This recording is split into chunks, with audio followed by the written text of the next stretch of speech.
RTDA, c'est la voix du Seigneur Jésus-Christ. Mbote na bino balandi ya radio télé Dieu est amour. Bisika nyonso bozwami na Europe, na États-Unis, même na RDC. Nzambe apambola bino pour la fidélité na bino na chaîne na bino YouTube RTDA. Tozana esengo lisusu ya komona bino ebele connecté pour na kolanda magazine na bino version plus. Version plus tobandaki na thème na biso ya liboso tolobelaki na Luc chapitre 2 verset 34. Et tolobaki yango na ndeko na biso boyebi RTDA boyebi ba obolanda RTDA boyebi malamu eza bongo Pasteur Nela. Mbote Pasteur Nela. Mbote Mama Dorcas. Ya solo Pasteur Nela yo wana eloko nini tolobelaki na mbalo elekaki bana nzambe o barataki bayeba na kolanda yo na tango oyo. Voilà. Na mbala elekaki to parlaki mingi que mwana oyo azali signe ekomene la contradiction. Je pense que le belaki ndenge wana. Alors soki totali na kati na dictionnaire la contradiction c'est l'action de contredire quelqu'un ou l'action de se contredire. Ou encore, la contradiction, c'est l'incompatibilité entre deux ou plusieurs choses. Donc, batali saki biso que mwana oyo tangwa ye azaki sujet ya contradiction. C'est-à-dire aki ko changer ba makambo ndenge tolobaka, aki ko accomplir oyo maloba nzambe alobaka. C'est-à-dire que le point oyo ezangaki na i pour ekoma i, c'est ça Christ. Donc ayaki pour acha point na i wana ayako accomplir ba écriture. Voilà un peu to parler qui un peu na sens wana. Ya solo na yebisaki bino na lobaki eloko ebetaki nga motema ya liboso nano malgré verset oyo ebandi nano na bapoint mosusu mais na lingai tobanda nano wana place bible ezolobaki et à devenir un signe qui provoquera la contradiction. Pasteur Nela lobaki ke Yesu anaye komema contradiction na ba vie na biso. Et sika bazozela yo échouer oko réussir. Et sika bazomona ke kosimba te pona yo ekosimba parce que Yesu anaye pour contredire mambloba ya mabe o bato balobaka na tina na yo. Alors pona lelo tolingi tomata sikoyo na likolo Pasteur Nela. Tango Simeon amoni mwana Bible lobi Simeon le bénit et dit à Marie, sa mère, voici cet enfant est destiné à amener la chute et le relèvement de plusieurs en Israël. Voilà. Ah, ezali sous révélation oyo Simeon apesaki parce que l'enfant Jésus tango aye na mokili aye po a séparer atia division. Les autres même nakati na Bible akokabola mwana na ba parents akokabola biso tellement azali sujet à contradiction akoya akozala mwana oyo akoya po atia chute et relèvement, c'est-à-dire akokabola deux camps. Donc quand tu as Christ na kati na bomoi na yo yeba que il y aura toujours deux camps. Il y aura certains d'autres qui seront pour toi, et puis ils en abattent à côté les médailles. Voilà pourquoi, même si tu as un acte des apôtres, tant l'apôtre Paul, qui est na Sanhédrin, comme aïbaki qui bakangi na ba sadducéens, na ba pharisiens, l'apôtre Paul a banni qu'on se défendre en parlant de la résurrection de Jésus. Parce que le sadducéen ne croit pas à la résurrection et le pharisien croit à la résurrection. Alors, quand l'apôtre Paul a utilisé Malobawana, il y a lycée quoi, il y a Christ, comme il est sujet de contradiction, il y a relèvement et il y a chute, Malobi, quand il y a camps. Donc, quand il y a Jésus, il y aura de ceux-là qui vont dire des bonnes choses pour toi et il y aura certains d'autres qui vont te combattre. Parce que son nom, et son pesabiso, signe wana oyo maloba Simeon, alobaki, c'est là et permettra qui va libérer Paul. Batinda ye et pas il y a tribun, Lysias. Voilà, parce que comme il y a Yesu Christ, ce qui koti na kati na bomo na yo, et koti na kati na vie na yo, et koti na kati na libota ya, ça crée toujours le camp. Il y a solo pasteur. Bible lobby, cet enfant est destiné à amener la chute et le relèvement de plusieurs. Voilà. Banani wana chute wana eza pona banani. Banani bakozala relevé, banani bakozala na chute, ou bien bakozala chuter. Voilà. Donc, na kombo ya Yesu Christo, ba oya ye, atakaza na se. Soki bandimeli Jésus wana, ba tamboli na ba principe ya bonzambe, il est capable ya corréler. Alors, la Bible dit, il fait grâce aux humbles et il résiste aux orgueilleux. Ba orgueilleux, bazali bato oyo, Nzambe azwaka bango, akitsaka bango na se. Mais les humbles, bato o baza humble, Dieu azwaka bango pe atombolaka bango na kati na gloire. Voilà, donc, tokangama na Yesu Christo, et tozala humble, tozala sujet à relèvement na kati na mokili oyo. Oui, pasteur Nela, natali verset oyo, natali lelo oyo, makambo ndenge tozo évoluer, toyebi ke Yesu azoya. Et bamiloko mususu oyo lobi ezaki caché lelo eza sous caché te.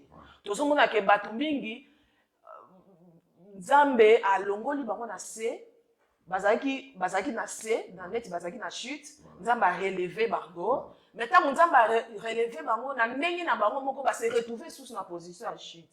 Conseil nini opesi ba na Nzambe pour que soki ozalaki mutu oyo, ozalaki peut-être na chute, Nzambe a relevé yo, comment okoki gérer situation à relèvement ou encore tant au chute comment okoki gérer situation ya chute wana. Voilà, nabani d'abord na moto yo azana chute. Et sengeli na biso to continuer toujours ko kangama na ye. L'apôtre Paul azoloba rien ne me séparera de l'amour de Christ. Même si nous sommes en baisse, même si il va faire ezalaki et kiti na se parce que Dieu a akotaka moto na moto école na ye. École ya formation. Même na kati na désert nalobaki yango ba désert nyonso ezalaki ndenge moko te. Na désert ezalaki na problème nango. Tango bakomaki na kati ya désert ya Tchou, bazalaki na besoin ya mai, esengaki mai place wana. Mais tango bakomaki na kati ya désert ya Sine, bazalaki na besoin ya nzala, bazalaki na besoin ya biloko balia Dieu akitaki bamana. Donc tango Nzambe azolekisa biso na ba situation moko boye, ayebi pourquoi moto na moto aza na école na ye. Voilà, yango nakodisa même que bana na Nzambe mingi koseka motu te oyo azwi nano mabota te oyo oza na mabota. Koseka nano motu te oyo nano Nzambe apamboli ye te oyo okomi déjà na ba possibilité. Parce que azoleka école na ye. Dieu aza capable ya kotombola pe motu wana. Azwaka motu na se pe amemaka likolo. D'abord, nazobisa pona bato oyo baza peut-être bazo traverser ba moment difficile. Baza na baisse. Na Nzambe kangama toujours na Nzambe wana. Désert na désert eza na ba exigence nango. Désert na yo eza désert ya moninga te. Kangama na Nzambe. Alors pona bato oyo batombwami longola orgueil na kati na bomoi na yo. Comment na te ke yo komi fin? Comment na te ke yo suki? Que Dieu n'existe pas. Il y a de ceux-là même, azana moyen te, azali na musala te, Nzamba pesi musala, balamoko automatiquement abandonné Nzambe, atiki vie ya bon Nzambe, azongi na mokili. Dieu aza capable ya kokitisa mutu wana. Donc tokangama na Nzambe, naka ya faiblesse, tokangama na ye même si nous sommes forts. Voilà. Oui, pasteur, est-ce que on doit comprendre que quand la Bible dit et à devenir un signe qui provoquera la contradiction, c'est-à-dire Nzambe wana ako relever ba oyo ba chuter, pe ako kitisa ba oyo ba comment dire, voici cet enfant est destiné à amener la chute et le relèvement de plusieurs. Est-ce que contradiction yango wana te? C'est-à-dire ba oyo baza faible, comme si bango bakasi, ba oyo baza makasi akoki pe ko kitisa bango na se. Oui, il est capable, il est le tout puissant. Il yango tokoloba awa omoni neti soki tozwi na bible lisolo ya les compagnons de Daniel bazwi bango misato ide na bango ezalaki nini soki babwaki bango na kati ya la fournaise ardente so bakoti kuna bakokufa seno bango bayebaki soki tobwaki bango kuna bakokufa mais ntango babwaki bango baye kotala na kati baye komona moto ya mini quatrième personne aye kokotisa contradiction na makanisi na bango omoni parce que moto ya mini azalaka toujours esika bana ne bazali yango moni biso ata bakani basala biso mabe baeshuwaka parce que tozalaka biso moko te tozalaka na moto ya mini ntango babimisaki bango misato na kati ya fournaise ardente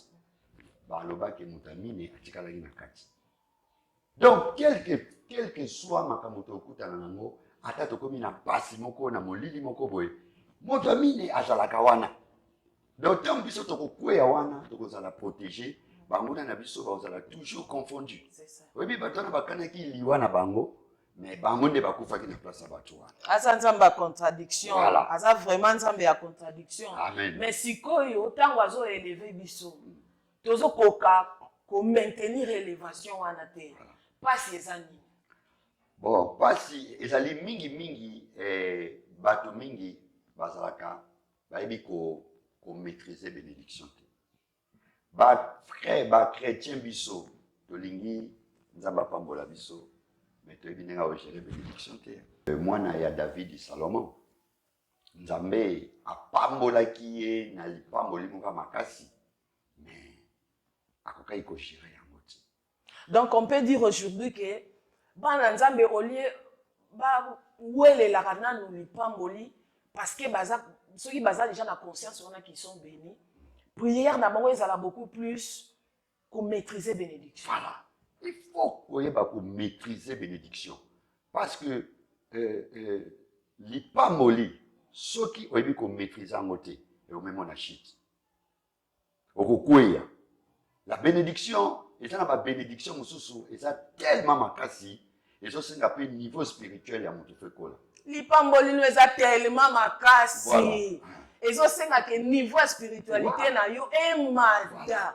kodefie mutu te zala yo parce que lipamboli na yo eza tellement makasi ke ezosenga yo mpo zala spirituellement makasi pasteur Nela voilà pourquoi ma sœur nzambe alekisaka bato mosusu na brisement azomonaki yo na kopambola te mpo so nga napesi yo na niveau oyo oza nango orgueil eza nano makambo mabe ezali il faut kota no na kati ya ekole ya brisement nzambe akolekisa yo na kati na bavale ya baka yango naoloba ke pasi moninga soki azoleka na kati na désert yaya koseka ye te peut-être nzambe azomona ke lipamboli oyo nga na kopesa oyo eza monene la preuve ani ser na biso na kati ya bible ane aumelaki na stérilité mais ntango azolanda nanu loyenge ya elkana azopesa ye double portion azokola te nzambe moya apesa ye samuel ayelaki te mais le jour où aye kocomprendre ke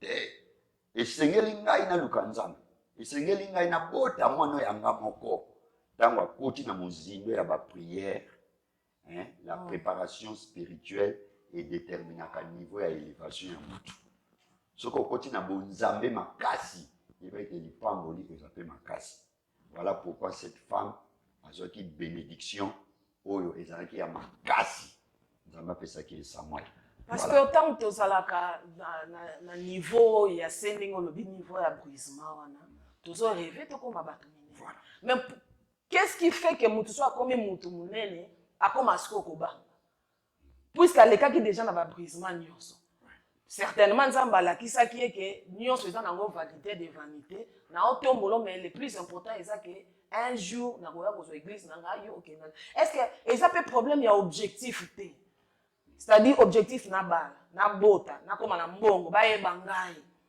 mais l'essentiel koyeba qu'un jour Jésus reviendra eloko wana soki tobungisi yango mpe te moto esalaka ke elingisa mwa vie chrétienne na biso en tout cas wana mpe ezali très important omoni na kotourne mpe mingi epa ya biso baprédicateur tozolakisa mingi bato puissance ya Jésus mais au lieu de l'Axabato, la personne de Jésus.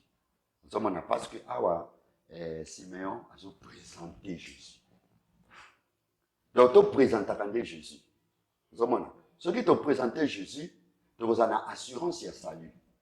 Tu as même Yemoko Siméon, ce qu'on a dit bien, le col a nasi na moni, au col soit non là.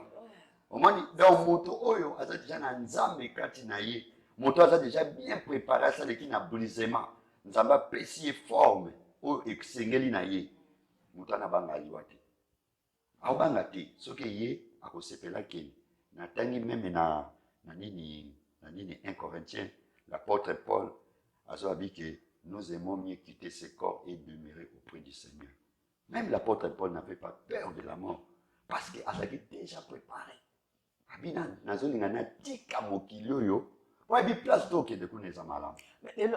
Excusez, pasteur. Nazo bonde. Nzamba la kinga. Na omoni tozana yo biso mbali na minicho. Mais lobi kuna ngana kuko biso mutu munene. C'est Dieu qui a parlé. Oui. Na komi mutu munene. Et là on ici ko eningisaka ngai, eningisaka biso pour que tozonga susu pire que ndenge tozalaki liboso. Abandon. Hein? Omoni mingi tanga na passe azuluka nzambe. Tanga nzambe apamboli akomi na ba charge, akomi na ba rendez-vous ebili. Peut-être prière et comme il y a passe. Alors moi distraction ana le diable. Voilà, diable kokota, azaki mutumoko, azaki na mabonde libele, azakokota ba chaîne, azoluka nzambe, azosala bolango ebele mais tango azu élévation yango le bas donc il biso va chrétien faut ko gérer les pambol conseil na les pambol les bien ya mais ko gérer yango c'est ça le problème kozo luka libala nzamba piso libala kaka yo wana komo telemela mama po kilo okomi ko telemela ba semeki ozomona okomi ko telemela lisusu mobali o abali yo nokonzaye ozobosa na place yo utaki conseil na les pambol les amalam mais te ba ko gérer yango parce que na Yesu ba contradiction ya la doctrine. Okanisi okomi nzoko komi. Okomi na nute. Nzano no ne bande.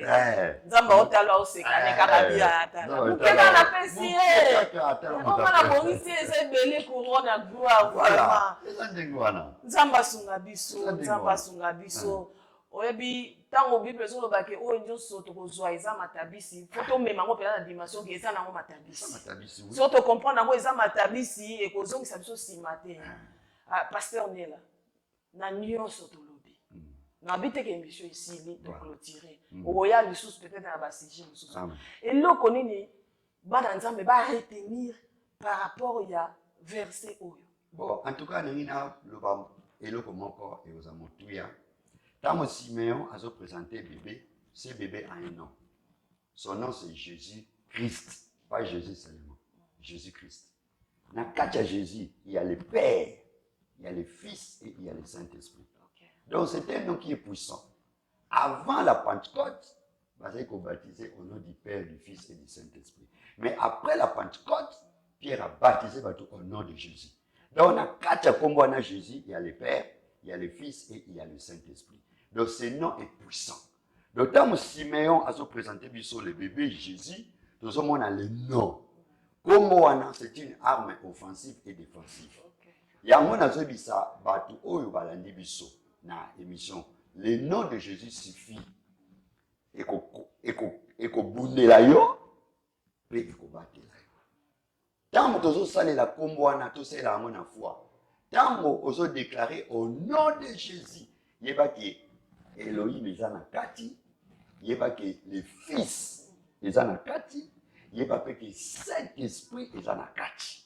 Donc, voilà pourquoi la Bible, et c'est ce que nous avons appelé ça Congo et l'équipe. Donc, ce que vous avez Jésus, contradiction que vous avez. Ce que vous avez Jésus, à côté de là, ce que vous avez Jésus, aux autres termes, il que tu es fort, tu es puissant. Voilà un peu la conclusion. Et là, on a l'obélawana. Tu parles d'un bébé, mais ce bébé a un nom. Ce nom-là est puissant. c'est le nom de Jésus-Christ de Nazareth, parce qu'il y a aussi des Jésus.